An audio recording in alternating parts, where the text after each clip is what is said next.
Assalamualaikum warahmatullahi wabarakatuh.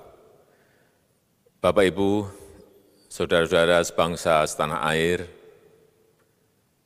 pagi tadi saya telah memimpin rapat terbatas secara virtual tentang Undang-Undang Cipta Kerja bersama jajaran pemerintah dan para gubernur.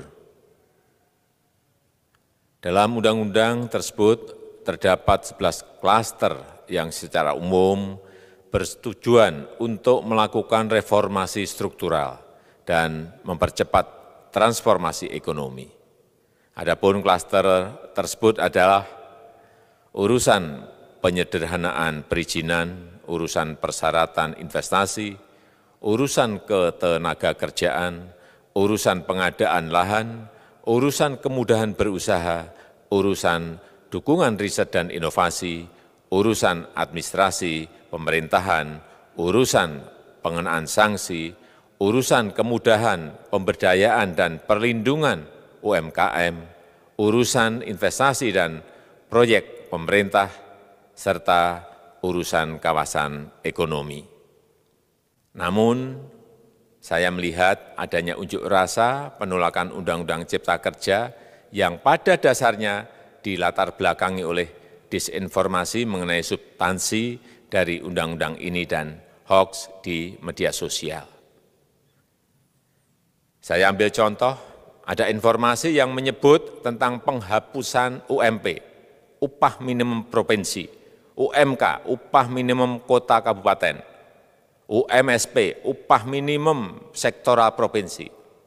Hal ini tidak benar, karena faktanya upah minimum regional, UMR, tetap ada. Ada juga yang menyebutkan bahwa upah minimum dihitung per jam. Ini juga tidak benar. Tidak ada perubahan dengan sistem yang sekarang. Upah bisa dihitung berdasarkan waktu dan berdasarkan hasil. Kemudian adanya kabar yang menyebutkan bahwa semua cuti sakit, cuti kawinan, cuti khitanan, cuti baptis, cuti kematian, cuti melahirkan, dihapuskan. Dan tidak ada kompensasinya. Saya tegaskan juga ini tidak benar. Hak cuti tetap ada dan dijamin. Kemudian apakah perusahaan bisa mem-PHK kapanpun secara sepihak? Ini juga tidak benar. Yang benar, perusahaan tidak bisa mem-PHK secara sepihak. Kemudian juga pertanyaan mengenai benarkah jaminan sosial dan kesejahteraan lainnya hilang. Yang benar, jaminan sosial tetap ada.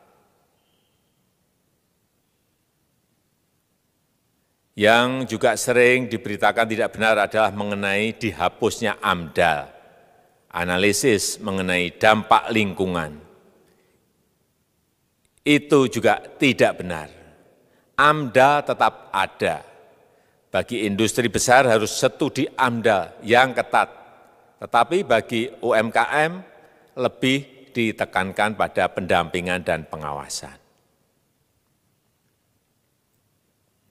Ada juga berita mengenai Undang-Undang Cipta Kerja ini mendorong komersialisasi pendidikan.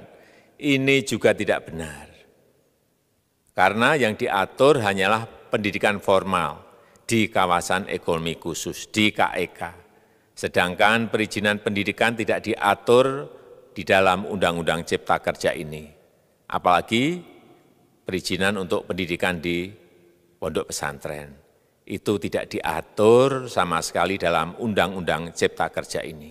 Dan aturannya yang selama ini ada tetap berlaku.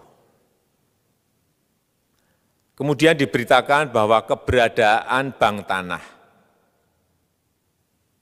Bank tanah ini diperlukan untuk menjamin kepentingan umum, kepentingan sosial, kepentingan pembangunan nasional, pemerataan ekonomi, dan konsolidasi lahan serta reforma agraria. Ini sangat penting untuk menjamin akses masyarakat terhadap kepemilikan tanah, kepemilikan lahan, dan kita selama ini tidak memiliki bank tanah. Saya tegaskan juga bahwa Undang-Undang Cipta Kerja ini tidak melakukan resentralisasi kewenangan dari pemerintah daerah ke pemerintah pusat. Tidak ada. Perizinan berusaha dan pengawasannya tetap dilakukan oleh pemerintah daerah sesuai dengan NSPK, norma, standar, prosedur, dan kriteria yang ditetapkan pemerintah pusat. Ini agar dapat tercipta standar pelayanan yang baik di seluruh daerah, dan penetapan NSPK ini dapat nanti akan diatur di dalam PP atau peraturan pemerintah. Selain itu, kewenangan perizinan untuk non-perizinan berusaha tetap ada di Pemda, sehingga tidak ada perubahan. Bahkan kita melakukan penyederhanaan, melakukan standarisasi jenis dan prosedur berusaha di daerah. Dan perizinan berusaha di daerah diberikan batas waktu. Ini yang penting di sini. Jadi ada service level of agreement.